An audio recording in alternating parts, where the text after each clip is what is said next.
खुश आमदीद दोस्तों। आज के इस एक्सप्लेनर में हम 10 मई 2026 के उस मशहूर किस्मत ब्रॉडकास्ट का मुकम्मल तज्जिया करने वाले हैं, जिसने काफ़ी तवज्जो हासिल की है। देखें, सोर्स मटेरियल के मुताबिक ये दिन कोई आम दिन नहीं है। बताया गया है कि आसमान में कुछ ऐसी तवानाइयाँ जमा हो रही हैं जो अचानक तरक्की और अनएक्सप्लेनेबल ब्रेक थ्रूज का सबब बन सकती हैं। तो आइए मिलकर देखते हैं कि इस मखसूस दिन के बारे में सितारे क्या इशारे दे रहे हैं और इस पैगाम के पीछे आखिर क्या राज छुपे हैं।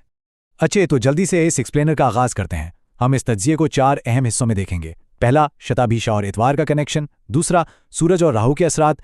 तीसरा, 12 राशियों यानी ज़ोडिएक साइंस का हाल। और आखिर में चौथा, एक खास इज्जत वाला वजीफा। तो चलिए शुरू करते हैं।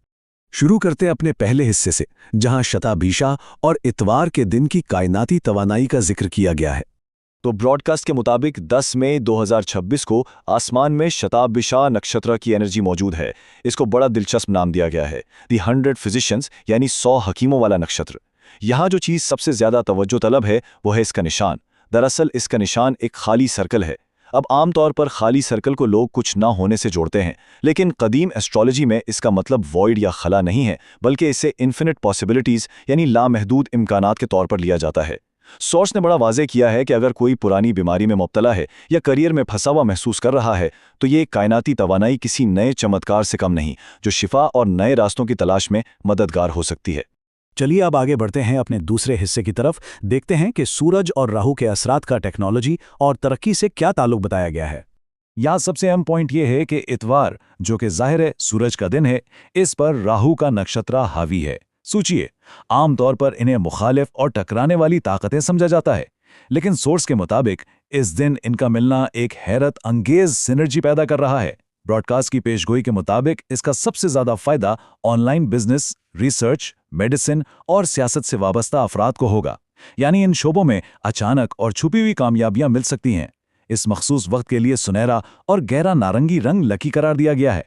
और मजे की बात यह बताई गई है कि सूरज को देखकर दुआ मांगने से शख्सियत में एक नई चमक और कशिश पैदा होती है। अब आते हैं तीसरे हिस्से की तरफ, जो काफी लोगों का पसंदीदा होता है, 12 राशियों यानी सितारों का हाल। अगर हम इम्पार्शली शुरुआती 4 राशियों की पेशगोई को देखें तो मेष अफराद को तजवीज दी गई है कि अपने खर्चों पर जरा काबू रखें। हालांकि अचानक बैरूनी मुनाफे की उम्मीद भी दिलाई गई है। वृष अफराद के लिए यह दिन बड़े मुनाफे और दोस्तों के साथ नए प्रोजेक्ट शुरू करने के लिए बेहतरीन बताया गया है। मिथुन अफराद के हवाले से सोर्स कहता है कि करियर में उनका पूरा दबदबा रहेगा और उनकी नई क़यादत को लोग तस्लीम करेंगे। जबकि कर्क अफराद के लिए तो कमाल पेशगोई है। बताया गया है कि किस्मत मुकम्मल तौर पर उनके साथ है। सफर फायदामंद होगा और उस्ताद की दुआओं से किसी मुश्किल मसले का हल निकल आएगा। अब बढ़ते हैं अगली 4 राशियों की तरफ, जहां सिमा अफराद के लिए एक तरफ गैबी माली फायदे का जिक्र है, वहीं उन्हें अपनी सेहत का खास ख्याल रखने की भी हिदायत की गई है। दूसरी तरफ कन्या अफराद के लिए ये बिजनेस डील्स का एक सुनहरा दिन करार दिया गया है। तुला अफराद के हिस्से में कानूनी राहत और दुश्मनों पर फतेह आती दिखाई दे रही है, जो यकीनन एक अच्छी खबर है। जबकि वृश्चिक अफराद अगर ठीक से प्लानिंग करें तो सोर्स के मुताबिक कामयाबी के साथ साथ नए रोमानी रिश्तों के आगाज का भी इम्कान है। अब इन आखिरी 4 राशियों की बात करते हैं, और यहाँ जो चीज़ सच में तवज्जो खींचती है वो इनकी किस्मत के मजबूत योग हैं। धनु अफराद को प्रॉपर्टी में बरकत और माँ की दुआओं से बिगड़े हुए काम बनने की खबर सुनाई गई है। मकर अफराद के हवाले से कहा गया है कि उनकी हिम्मत दुश्मनों को शिकस्त देगी और मार्केटिंग में बड़ी कामयाबी उनका इंतजार कर रही है। कुंभ अफराद के लिए धन लाभ यानी दौलत के मजबूत योग हैं। और सबसे दिलचस्प बात मीन अफराद के लिए है, क्योंकि चंद्रमा आज इनकी राशि में है, इसलिए इनकी शख्सियत में एक मैग्नेटिक कशिश पैदा होगी और ये नया काम शुरू करने के लिए एक बेहतरीन वक्त बताया गया है। खैर, अब हम इस एक्सप्लेनर के आखिरी हिस्से पर आते हैं, जहां इतवार के खास अमल यानी इज्जत और शोहरत के वजीफे की बात की गई है।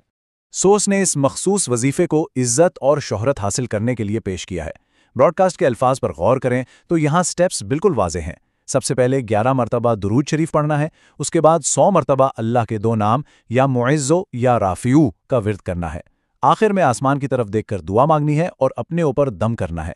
एक ज़रूरी शर्त जो ब्रॉडकास्ट में बताई गई है वो ये कि इस अमल का वक्त असर और मगरिब के दरमियान होना चाहिए। अब जाहिर है यहाँ हम किसी नतीजे या दावे की तस्दीक नहीं कर रहे हैं, बल्कि सिर्फ वो तरीक़ाकार बयान कर रहे हैं जो सोर्स में पेश किया गया है, ताकि असल पैगाम वैसे ही पहुँचे। और अब इस पूरे एक्सप्लेनर को देखते हुए एक अहम सवाल जरूर जहन में आता है। शताभिषा नक्षत्र के बताए गए लामहदूद इम्कानात हकीकत में आज कैसे जाहिर होंगे? क्या आसमानी सितारे और उनकी तवानाइयाँ वाकई इंसानी किस्मत की रहनुमाई करते हैं, या ये महज हमारी उम्मीदों का एक अक्स है? इस ब्रॉडकास्ट ने कामयाबी और चमत्कारों का जो फ्रेमवर्क पेश किया है वो यकीनन गौर व फिक्र की दावत देता है। इस तज्जिये में हमारे साथ शामिल होने का बहुत शुक्रिया। उम्मीद है कि इससे सोर्स मटेरियल और उसके पैगाम को बेहतर तौर पर समझने में ज़रूर मदद मिली होगी। क्या सितारों की ये तवानाई वाकई जिंदगियां बदल सकती हैं? ये दिलचस्प फैसला अब हम देखने वालों पर ही छोड़ते हैं।